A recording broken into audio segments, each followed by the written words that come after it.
Hi, I'm Sankal, and this is a country boy's perspective. Today, I'm going to read you one of my favorite poems from childhood. It's called Lochinvar, and it's written by Walter Scott. O young Lochinvar has come out of the west. Through all the wide border, his steed was the best. And save his good broadsword, he weapons had none. He rode all unarmed, and he rode all alone. So faithful in love, and so dauntless in war, there never was a knight like the young Lochinvar. He stayed not for brake, and he stopped nor for stone.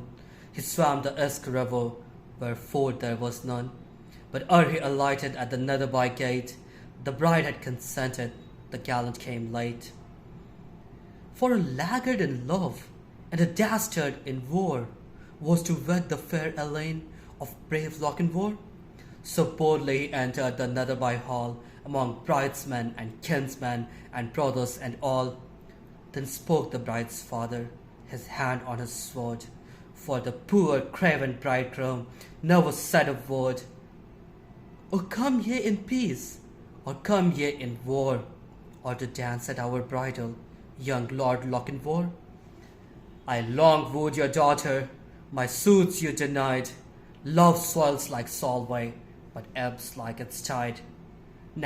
And now I am come with this lost love of mine, to lead but one measure, to drink a cup of wine.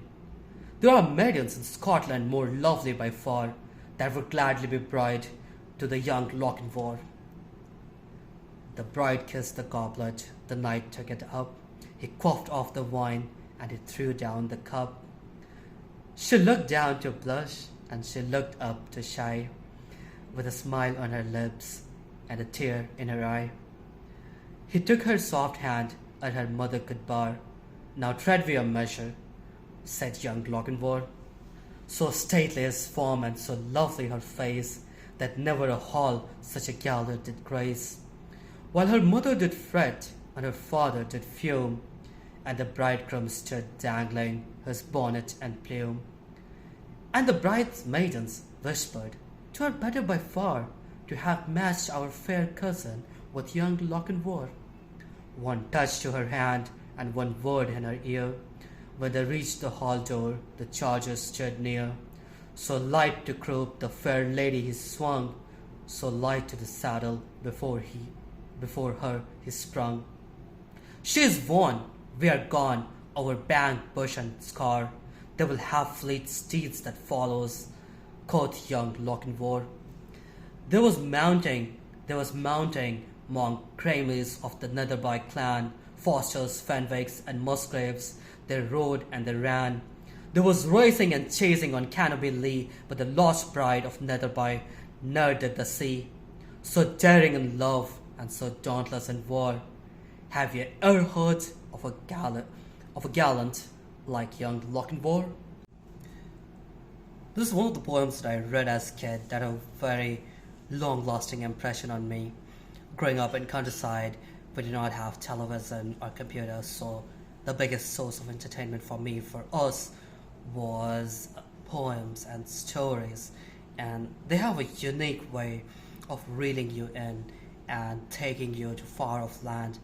And this poem is something that truly speaks to me, because it would take me to far off land of Esk River and fords and a valley and bushes and whatnot, and add the bravery of a knight to that, and the entire picture it paints. And I always felt like every time I read this poem, I feel that I'm in there, I'm in the setup of the story, and I'm witnessing that story. This is what makes it so unique, and the choice of words and saying things that so faithful in love and so dauntless in war. There never was a knight like the young Lochinvar. Or the time, this is my best part of the poem, when Lochinvar says to the bride's father, I long wooed your daughter, my suits you denied. Love swells like Solway, but ebbs like its tide. And now I'm come with this lost love of mine, to lead but one measure, to drink one cup of wine. And it's so brave, and it paints such a dauntless picture.